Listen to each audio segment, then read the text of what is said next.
Bien-aimé, shalom. Zamba pambolo suli bakwa kwa biso na ndako na yo na musala na bafer na yo na tongo. Na ngai biso ete nzambe abongisa isika ya mabete po na yo. Quand Dieu t'a créé, il t'a créé pour que tu sois au-dessus. Yango makomi na nzambe lobi ete il nous a donné la domination. Il a dit créer l'homme à notre image, à notre ressemblance pour qu'il domine. C'est-à-dire quel que soit makambe ko komela yo, il faut yo dominer. Yango tem to mona to intitulé yango l'endroit que Dieu a préparé pour vous. Yo connaît bisayo. Nzamba zali ko lobi ete résister au diable et il fuira loin de vous. Makasi na nzambe zakat na yo mwana na nzambe. Po ete yo otelemela mi pepe mabe. Otelemela ba problème, otelemela maladie, otelemela nyos et ko koma na vie na yo. Yango tozo peso verset biblique. Tozo peso verset biblique ya liboso. Na Psaume 84 verset 1. Psaume 84 verset 1. Tout sauter, tout tangi verset 6 à 8. Nous lisons au nom de Jésus. Psaume 84 verset 1. Nous sautons, nous lisons les versets 6 à 8. Nous lisons au nom de Jésus. Que tes demeures sont aimables, éternel des armées.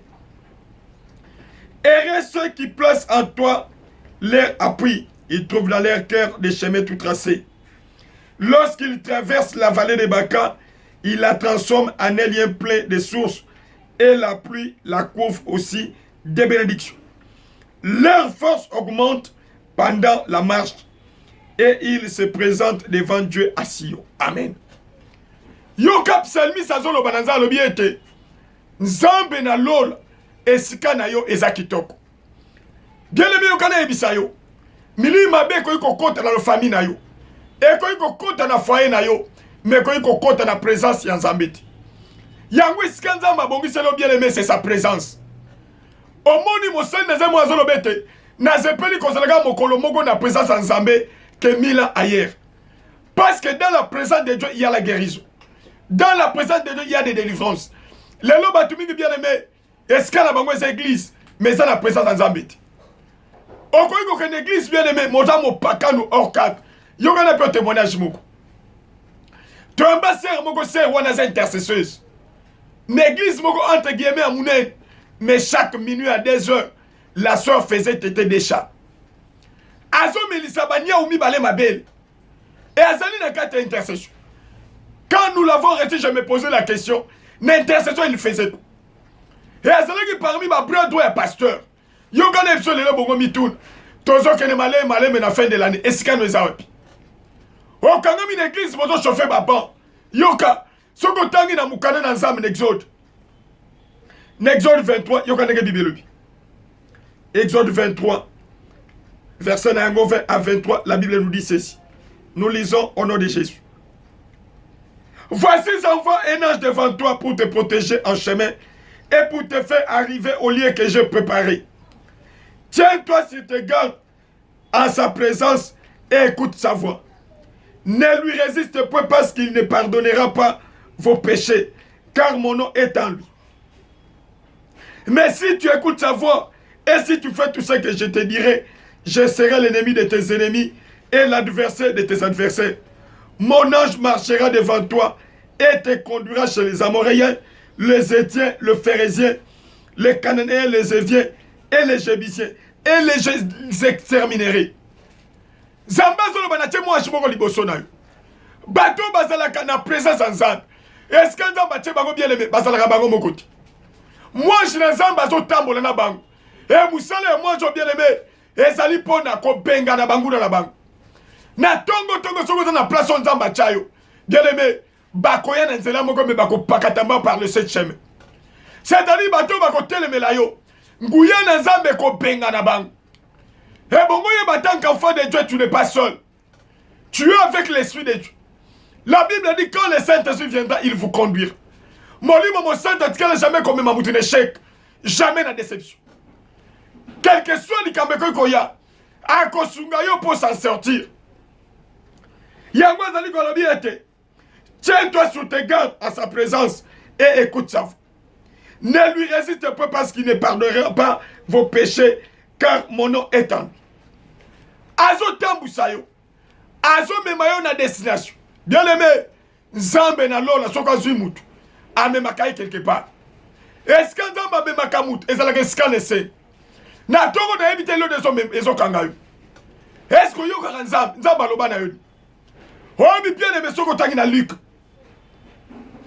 Soko tangi na Luc chapitre 1. Luc chapitre 1. Aucun verset na yango 5 yoka makomi na Nzambe ndenge lobi. Du temps d'Hérode, roi de Judée, il y avait un sacrificateur nommé Zacharie, de la classe d'Abia. Sa femme était d'entre les filles d'Aaron et s'appelait Élisabeth.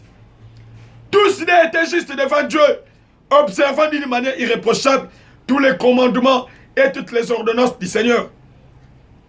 Ils n'avaient point d'enfants parce qu'Élisabeth était stérile et ils étaient l'un et l'autre avancés en âge. Oh, pendant qu'il s'acquittait de ses fonctions devant Dieu, selon les tours de sa classe, il fut appelé par les sorts, d'après la règle du sacerdoce, à entrer dans le temple du Seigneur pour offrir le parfum. Toute la multitude du peuple était dehors en prière à l'heure du parfum.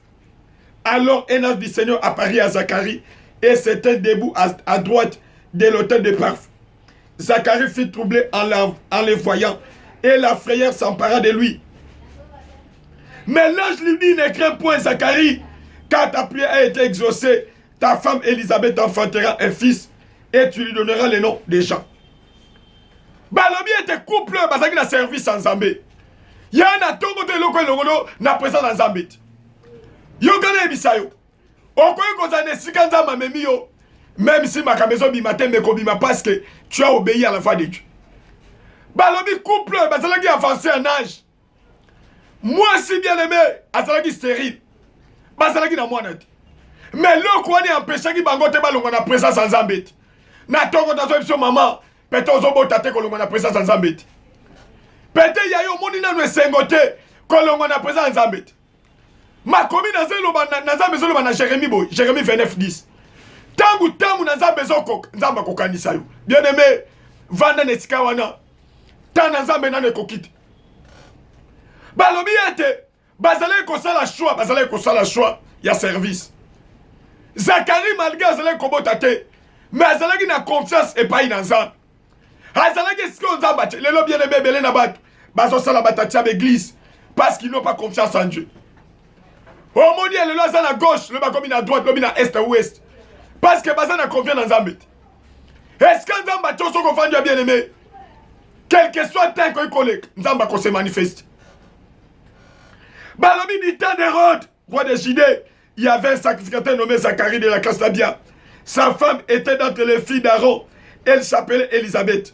Tous deux étaient juste devant Dieu, observant d'une manière irréprochable tous les commandements et tous les ordonnances du Seigneur. Il n'avait point d'enfant. Pourquoi? Parce qu'Élisabeth était stérile. Et ils étaient l'un et l'autre avancés en âge. Il a des problèmes. Premier problème, avancé en âge. Deuxième problème, moi si azalaki stérile. Mais yango elongo laki bango na présence dans Nzambe. Yo kana so bien aimé. Est-ce qu'on est na se na ngomba te zali ko na ngomba. Oh bisoki Nzambe alobi oza na désert. Bien aimé, zala na désert, il sait le pourquoi. Il sait le pourquoi. Bandeko bien aimé, malgré la situation na bango, ils étaient toujours là où Dieu voulait pour eux. Balobi tang mukolo wane kokaki. Mosali na Nzambe Zacharie à côté na temple. Ezaki tourne na bango ya ko servir Nzambe. Balobi moi je na Nzambe bimelie abangi. Yo kana belebe makama Nzambe zalaka ndenge bato bazo kanisaki. Famille ko iko kanga. Quartier ko iko kanga. Bato bako iko kanga, belle famille ko kanga. Mais soko zali na présence na Nzambe, yende afongola. Yo kana ebiso. Diable ebi ko bebi sama ebi ko bongisaki. Nzambe ne toko benga ka le restaurateur de la brèche. Tanga tu atelemi na vie ya mutu. Ako restaurer nazo bondela na tongo Nzamba atelema na vie na yo. Makambo ezalaki ya kobeb, Nzamba yeba na ko restaurer. Oleli tangu mulai, bien aimé, na kati ya présence na Nzambe seconde zalaka. Balobi moi je na Nzamba bimelie. Moi je na Nzamba bimelie.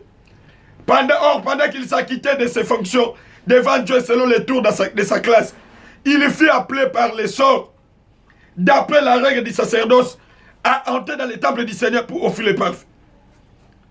Alors, un ange du Seigneur apparut à Zacharie et se tint debout à droite de l'autel de parfum. Zacharie fut troublé en les voyant et la frayeur s'empara de lui. Mais l'ange lui dit, ne crains point Zacharie, car ta prière a été exaucée. Ta femme Élisabeth t'enfantera un fils et tu lui donneras le nom de Jean.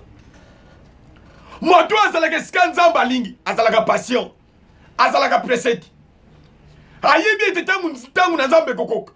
Ako célébrer Nzambe. Ce matin bien aimé, nazo sakola loyembo aske kota na vie na yo. Loyembo na aske kota na vie na yo parce que tu es toujours dans la présence de Dieu. Tu es dans la présence de Dieu. Yango moni na psaume 84 wan. Na psaume 84. Yokanenge bibezolo. Psaume 84. Yokanenge bibezolo. Verset de Yango 7.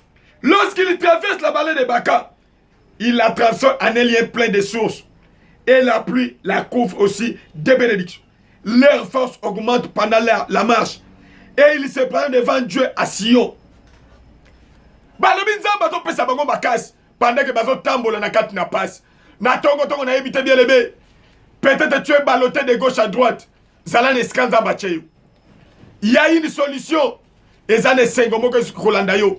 Tike makambo bien aimé. O ekomela ki couple Zacharie ekomela yo na kombo na Yesu. Amen.